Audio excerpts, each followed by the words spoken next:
Уже более 1,5 лет спецоперация идет по плану, а российские власти судорожно ищут людей, которыми можно заполнить окопы и траншеи. Какой бы мощной ни была линия Суровикина, она не может оборонять саму себя. Фронт остро нуждается в живой силе. Однако путинской системе совсем не хочется дополнительно мобилизовывать российских граждан. Не потому, что Путину вдруг на старости лет стало жалко россиян. Человеколюбием он не страдает. Причина в том, что мобилизация – это действие крайне непопулярное.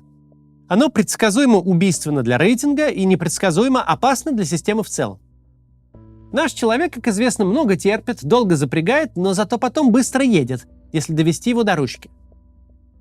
Уже подзабылось, но еще до первой волны мобилизации шли серьезные разговоры. Мол, российская армия будет воевать в Украине сирийскими и северокорейскими добровольцами. Однако обещанные десятки тысяч арабов и северокорейцев, несущих украинцам русский мир, на войне замечены не были. Пришлось посылать на смерть россиян. Когда мобилизация российских граждан, которую Владимир Путин обещал не начинать, стала для него необходимой, тогда власти для себя решили, что есть дорогие россияне и не очень дорогие россияне.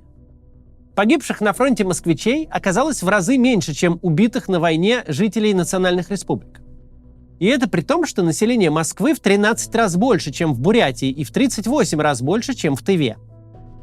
Ни для кого не секрет, что жителей крупных городов призывали меньше, чем людей из глубинки. Однако с начала первой волны мобилизации прошел уже целый год. Единственный успех российской армии за все это время – отсутствие полного разгрома. Но даже для продолжения такого успеха фронт нуждается в новых людях. Бесконечно выгребать мужчин из отдаленных регионов и тюрем и колоний попросту невозможно. А с вербовкой кубинцев вышло как с привлечением осадитов и КНДРовцев, то есть никак. Еще и арестовали там кого-то, кто вербовал. С военной точки зрения Путину нужны новые солдаты. С политической точки зрения ему нельзя лишний раз трогать тех россиян, чей протест может стать заметным. Но можно использовать тех, кто формально владеет российским паспортом, а неформально как бы и не совсем гражданин. Сегодня поговорим о том, как в 21 веке в России появились недограждане и кто эти люди.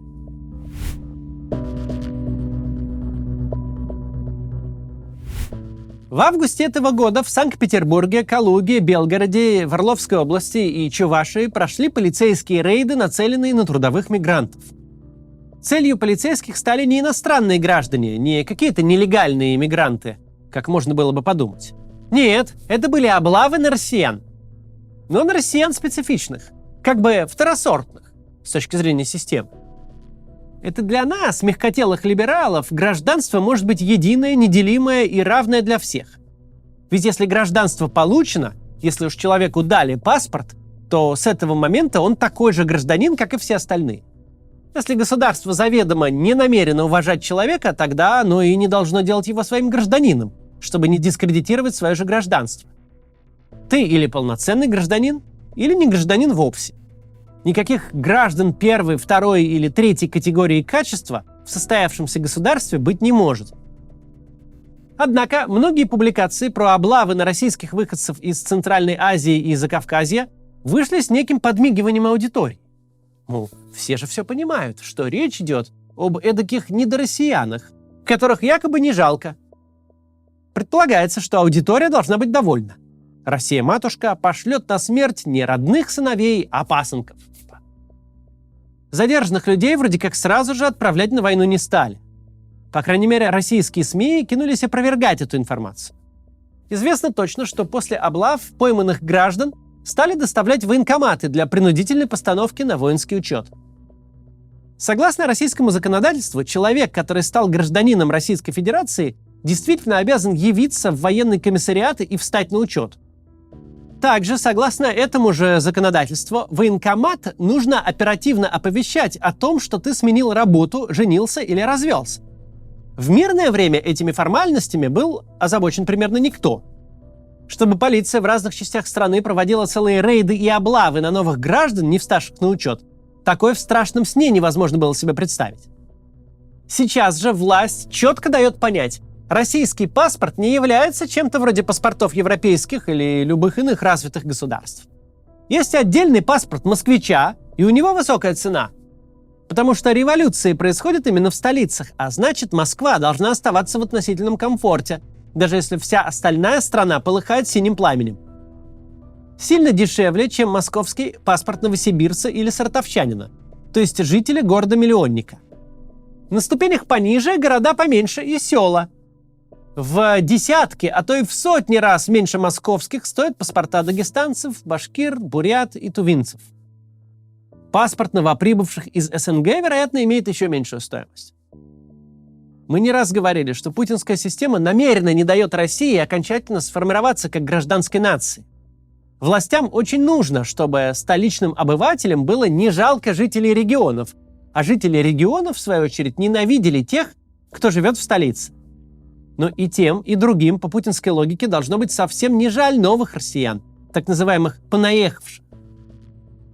Власти днем с огнем ищут, кого бы послать на войну, и пытаются отыскать как можно более безопасный для себя способ пополнить армейские ряды, чтобы на фронте гибли как бы россияне, но и не совсем россияне. Они являются военнослужащими России. Согласно статье 19 Конституции РФ закреплено право равенства всех граждан перед законом и даны гарантии государству соблюдения этих прав. Закон не может действовать выборочно. Потому что разделяют мобилизованных на граждан и недограждан. Мы просим вернуть нам веру соблюдения законности и в честность Родины перед нашими близкими. Не может быть в одной стране граждан разного сорта. Еще как может быть, если страной управляет Владимир Путин. Есть ли люди куда более бесправные, чем даже мигранты, которые, взяв паспорт Российской Федерации, стали первыми кандидатами на новую волну мобилизации? Речь о людях с виртуальным гражданством на виртуальных территориях, которых убивают уже давно. Это жители так называемых новых регионов России, в первую очередь ДНР и ЛНР. Год назад, 30 сентября 2022 года, Путин объявил о вхождении в состав Российской Федерации Донецкой, Луганской, а также Херсонской и Запорожской областей Украины. Вот только это присоединение не признает не только мировое сообщество, его фактически не признает сама Россия. Ведь даже спустя год российские законы на новых территориях не заработали. К тому же российское руководство даже сказать толком не может, где проходят границы новых территорий. Те из местных, кто получил российское гражданство, быстро убедились, что их новые паспорта – это чистой воды фикция. Ведь даже путинские чиновники не считают жителей аннексированных территорий россиянами. Вот это видео, к примеру, записано донецкими женщинами в начале июня 2023 года, спустя 8 месяцев после торжественной аннексии. Командование данной части проявляет по отношению к нам и рядовому составу халатное поведение и обращение, в связи с чем личный состав данной части несет колоссальные потери. Не предоставляет информации о проведении эвакуации тел погибших и раненых из вышеуказанного населенного пункта. Не принимает никакого участия в помощи семьям погибших воинов в части захоронения и предоставления заслуженных ими почестей. Проявляет свою некомпетентность в вопросах положенных государством выплат семьям погибших и без вести пропавших военнослужащих, ссылаясь на то, что Донецкая Народная Республика – это не Россия, и здесь российские законы не действуют. В России нет массовой практики мобилизации граждан старше предельного возраста пребывания на военной службе. Да, этот предельный возраст в ходе войны специально повысили на 5 лет. Тем не менее, все равно есть определенный возраст, после которого человека воевать никто не заставит, исключая, может быть, отдельные эксцессы. Но в Донецке и Луганске все иначе.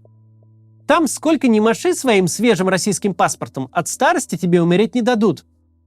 Жены мужчин, которым сильно за 50, записывают обращение с требованием вернуть мобилизованных мужей домой.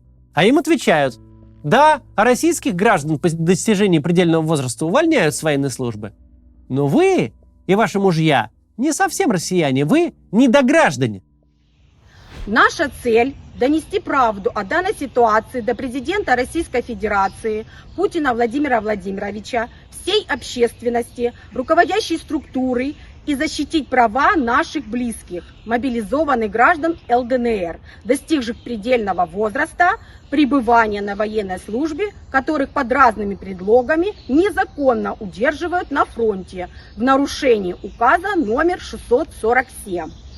Особый цинизм ситуации в том, что наши близкие защищают Родину, которая выбросила их из правового поля в так называемую серую зону, зону бесправия. На наше обращение мы получаем ответ из Министерства обороны, где сказано, что еще 24 апреля даны указания по увольнению данной категории военнослужащих, но никакого увольнения не происходит. В своих обращениях, да, женщины делают, конечно, много реверансов. Мол, они вовсе не хотят дискредитировать российскую армию, воюющую, как они говорят, за правое дело. Но надо понимать, что эти люди уже 9 лет находятся в заложниках. Они нормально жили в Украине. Поругивали, конечно, власть, голосовали за своих русскоязычных политиков, но в целом жили в Украине нормально. Их выдернули из этой жизни и поместили под власть малохольных бандюков, которые весьма преуспели в запугивании местных жителей. Для людей на видео, существующих на положении заложников, мольбы и челобитные Путину – единственная возможная форма протеста. Наша страна не должна была приходить в Донецк и Луганск. У нас в самой России проблем предостаточно. Не следовало лезть на Донбасс. Однако уж если Российская Федерация выдала каким-то образом этим людям российские паспорта, то обязана предоставить им соответствующие права. Но выходит иначе. Хоть в чем-то довериться России для жителей этих территорий значит лишиться вообще всех прав, а порой и жизни. Показанное видеообращение одно из многих. Мы обнаружили его на YouTube-канале «Мы из ДНР». Под видео очень характерные комментарии. Российские апологеты войны пишут ДНРовцам, мол, вы такие-сякие, воевать не хотите, что это наши мужчины должны воевать за вас. А ДНРовцы отвечают, у вас, россиян, между прочим, студентов и пенсионеров не мобилизуют, а у нас их посылают на фронт. Такие перепалки встречаются под разными роликами, и не похоже, чтобы их участники действительно воспринимали друг друга как граждан одной страны.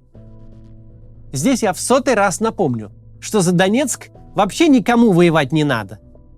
В прошлые годы абсолютно во всех городах Донецкой области, откуда украинской армии удалось выбить Россию, во всех этих городах установилась обычная мирная жизнь. Более того, с местной русскоязычной властью, избранной самими жителями. Но есть совсем уж несчастные люди, которым 8 лет промывали мозги на тему того, что их обязанность умереть за так называемые ДНР и ЛНР. Это студенты донецких и луганских вузов. На момент появления самопровозглашенных республик они были школьниками. Им было по 10-12 лет. 8 лет им рассказывали, что во всех их бедах виноваты фашисты в Киеве, а вовсе не захватившие власть уголовники из России. 8 лет дети вместо жизни в нормальном государстве росли при полувоенном, полууголовном режиме. Когда любой герой-ополченец с автоматом может пристать к подростку.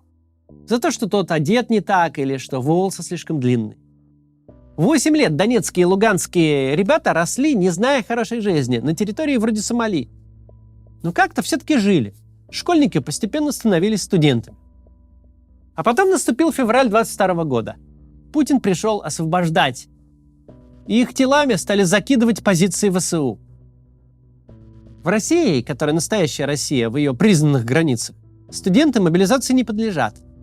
Но на территориях, которые Путин год назад пришел освобождать и затем объявил частью России, подлежат еще как.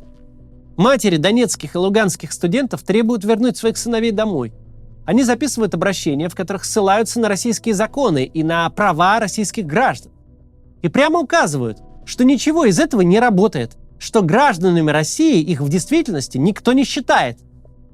На все том же канале «Мы из ДНР» есть видеоролик, который называется «Совсем еще мальчишки».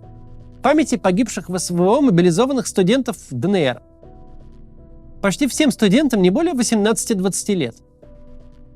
К примеру, вот совсем еще ребенок, Даниил Александрович Павлов, студент первого курса математики и информационных технологий. Погиб в 18 лет при штурме Азовстали. А вот Максим Олегович Полозняк, 22 года, погиб в бою в Херсонской области 15 ноября 22 года. ДНР уже 1,5 месяца вроде как в составе России, где студентов не шлют на войну. Но, как верно сказала женщина в прошлом видео, сама Россия в лице чиновников не считает Донецкую область своей территорией. Если вдруг вы сторонник идеи, что Россия была обязана защищать Донецк и Луганск, то объясните, пожалуйста, какой такой Донецк Максим Полозняк оборонял в Херсонской области? И зачем он там погиб?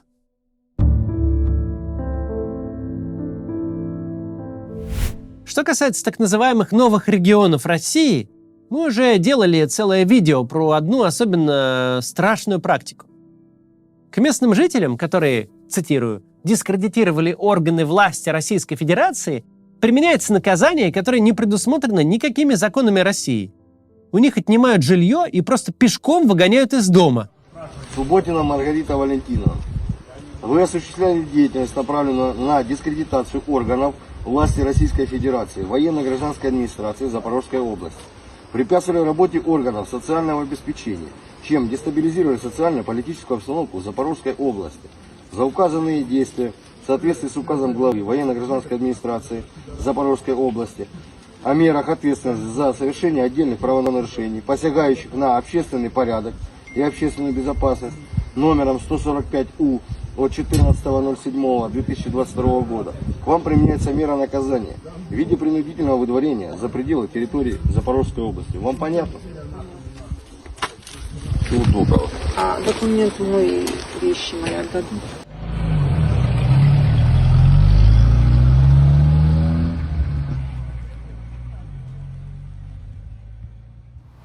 Таких видео сейчас в интернете много. Конкретно у этой женщины хотя бы руки не были связаны, а некоторых выдворяли прям со связанными руками. Просто представьте себе, живешь в своем доме, в родной стране, приходит иностранная армия и говорит: «Теперь мы тут главные, а ты теперь у себя же дома иностранец. И если скажешь новой власти слово поперек, погоним тебя пешком в сторону линии фронта». И мы даже на собственные законы не посмотрим. Для оккупированных территорий придуманы отдельные порядки. Ой, прошу прощения, не оккупированных, а освобожденных. То, что путинские власти приносят на восток Украины, это какой-то мрак и ад. Так было в 2014-м. И так есть сейчас, только в 100-кратном объеме. В том числе и для тех, кто стал гражданином России. Но наше сегодняшнее видео, оно не только про преступления, совершаемые на захваченных землях. Путин также совершает преступления против самой России. Он напрочь уничтожает государственность нашей страны.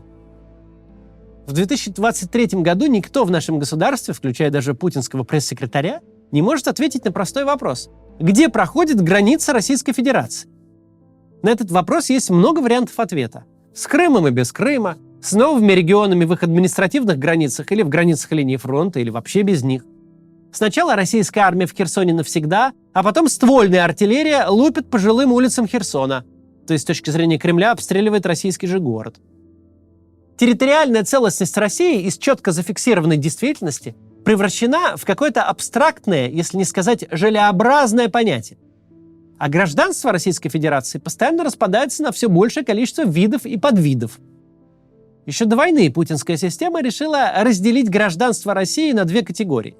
По праву рождения и приобретенное, которое якобы можно отобрать за нелояльность. Все это, конечно же, прямо противоречит Конституции. Однако вместо одного гражданства сделали два неравноценных. Первая волна мобилизации внесла еще одно разделение по географическому признаку.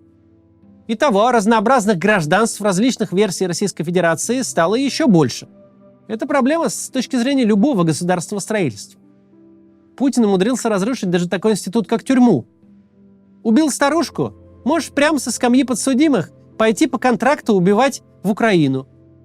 Получишь прекращение уголовного преследования и государственные награды еще в придачу. Путинская пропаганда любит противопоставлять оппозиционеров и почему-то называемых людей патриотами. Оппозиционеров и государственников типа. Но это абсолютнейшая чушь. Владимир Путин и понятие «сильное государство» несовместимы. При Путине даже слабого, никакого государства может не остаться. А настоящий патриот и истинный государственник как раз и должен сделать все возможное, чтобы выбить этого разрушителя России из президентского кресла. Сильное государство не то, которое может убить много своих и чужих. Как показал опыт отдельных африканских деспотий с карикатурными диктаторами вроде Иди Амина, для силового подавления людей много ума не надо. По-настоящему сильная страна – это страна, где людям хорошо. Это страна комфортная для граждан и привлекательная для иностранцев. Сильно то государство, где сильны гражданские институты. Именно они обеспечивают развитие, уверенность в завтрашнем дне и, в хорошем смысле слова, предсказуемость политической системы.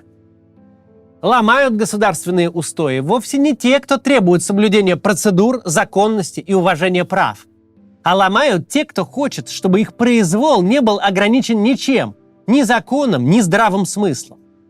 Во имя собственного произвола и бесконечного правления Путин растоптал Конституцию, основной закон страны. Он нагородил массу сущностей, которых просто не может быть в правовом государстве. Лишь часть из них мы упомянули в этом ролике. Какие-то серые зоны узаконенного беззакония, градация гражданства России по степеням его качества. Сильная страна – это не страна озверевших силовиков, а страна, где граждане могут спокойно планировать свою жизнь на многие годы вперед. Не бояться заводить детей, всю жизнь заниматься любимым делом и не бояться состариться. До завтра.